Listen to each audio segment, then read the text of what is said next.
My name is Gregg Margolis, and I am currently the director of the Robert Wood Johnson Health Policy Fellows Program. I have the pleasure of serving as the fourth director of this august program. Prior to that, I was a fellow in 2009, 2010, which was my first real exposure to the program in a deep way. And after that, I worked for the Department of Health and Human Services and directed a policy office for the Assistant Secretary for Preparedness and Response. When I was a fellow, I do remember distinctly going home one day and telling my wife, wow, Marie's really got a great job. I'm honored to have the opportunity to succeed her. We were given a great gift in the program that in my first year, we overlapped during the orientation. So I got the opportunity to be the director in my first year with a very considerable safety net. There are not very many people in this world who have an opportunity to train their replacement, to spend a year with somebody I respected and was so delighted was going to be taking that position, and to do a handoff with him, with Gregg Margolis, the current director, was just profound. I mean, it allowed me to step away from the program knowing it was in great hands. You know, one of the board directors, when I first took over the program, I think encapsulated the challenge that I found myself in as a leadership challenge, is that many of the jobs that I took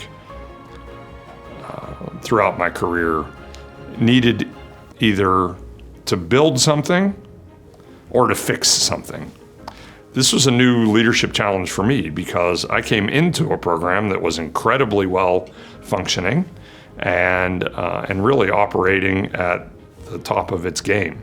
So one of the board members told me, don't mess this up because it's already going in a pretty great way. So I think the challenge for me was to really start to figure out how to move from great to extraordinary. And those involved, I think, really small changes and tweaking things as opposed to wholesale change.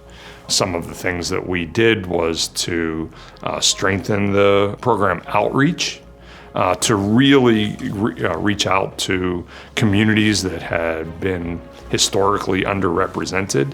I'm very proud of how successful we've been in promoting the program into those communities.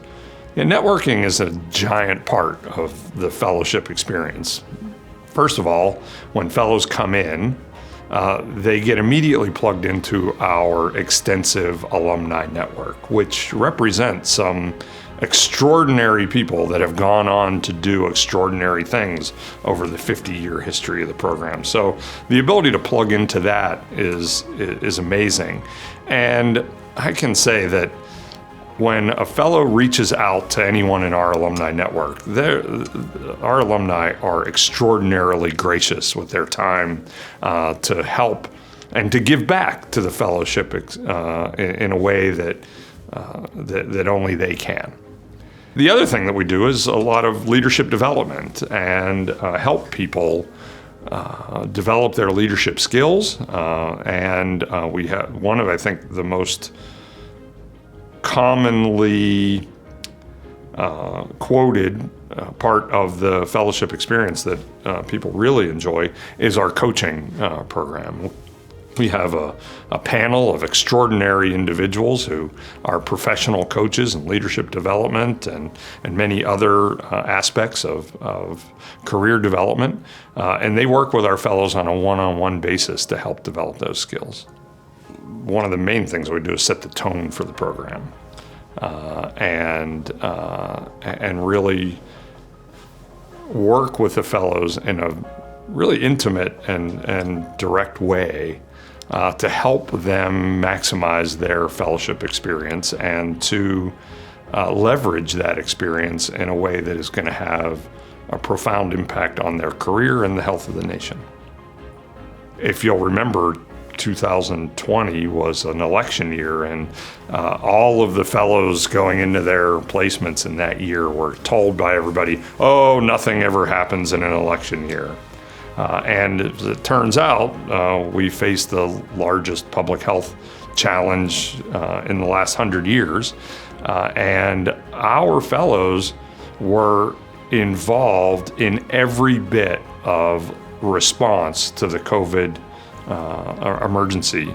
And in that year ended up passing $4 trillion worth of legislation, most of which had to do with pandemic response and recovery. And often they were the only clinician or health expert in the room.